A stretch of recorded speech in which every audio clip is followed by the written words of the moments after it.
Hello, everybody. I'm pretty excited today. A movie I've been waiting for a long time, or at least the conclusion of a series, is coming out. Avengers Endgame. I'm sure everyone's heard of it. It is already made a $1.2 billion in the box office.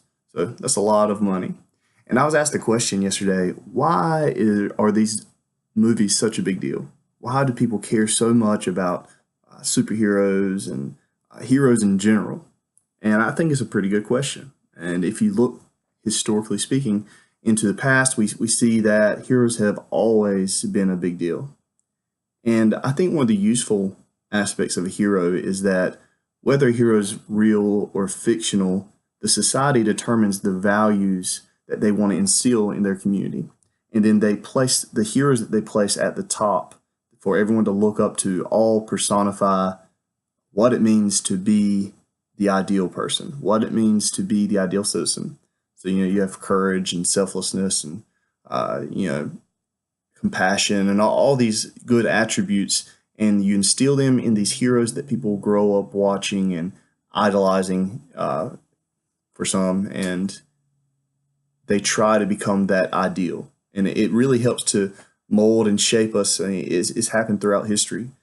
The British, they talked about the Knights of the Round Table and King Arthur, so that they would instill those virtues and values into the young English. Then you had the Greek heroes. You had the heroes of the biblical stories, Samson and David and Goliath, and all these heroes played such pivotal roles in their cultures for inspiring the people who came after them to achieve something greater. In literature, it's called the hero's journey, and every hero has a tale, has a story, and the better the story, the better stories are usually based around this concept of the hero's journey. The hero's journey is this idea that the hero usually starts off with unrealized potential. And you usually take some catalyst, some point of conflict that gives them this idea that they have to reach above themselves to overcome their insecurities, their weaknesses, and overtake some great obstacle in their life. Now,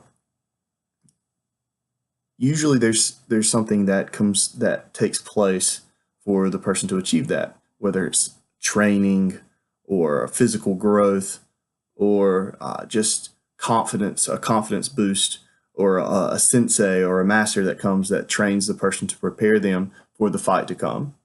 And regardless of what happens, it's that journey that prepares the person to interact with that conflict.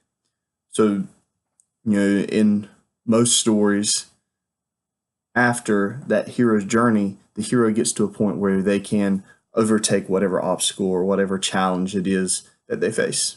Now, the reason that these stories like this are so important is because they're stories for the everyman and the everywoman. Every person can watch this and they can relate because they're not fighting aliens or monsters or or Al Qaeda, or as far as those military movies go, but they are facing conflicts on the day to day basis, like depression, bullying, just maybe they made a bad grade and they have to overcome these obstacles. Even those little ones, they matter, and it's the drive and the admiration of people who came before us, or the people that we admire even from our imagination, that did these great things, that inspire us to do things well, to persevere when things are bad. They're like, hey, well, if David can stand up to a giant like Goliath, then this isn't a giant like that, but this is an obstacle, and if he can beat that giant, then I can beat whatever is in my way here.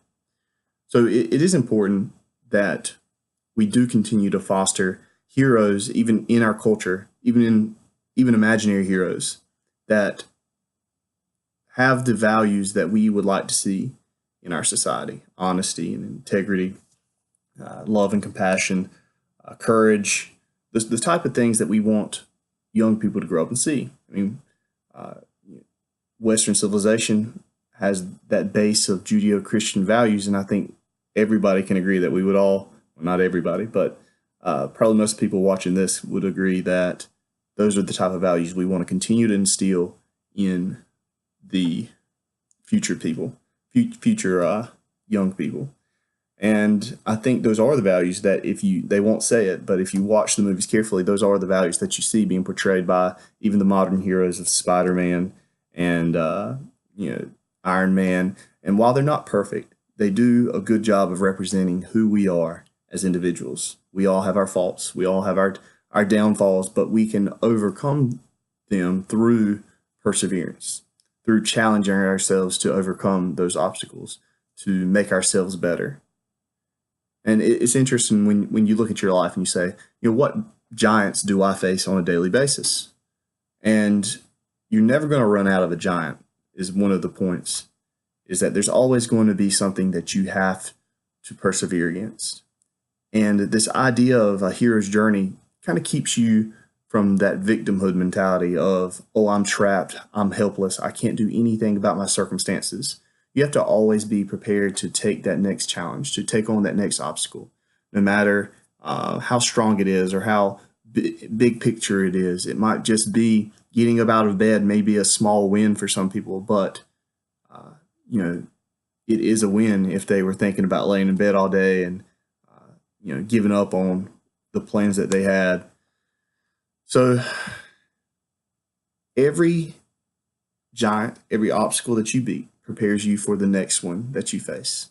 And we all have to understand that there is going to be another obstacle. It might not be Goliath. It might not be Thanos snapping a finger, as in the Avenger movies, but trials and tribulations are ahead.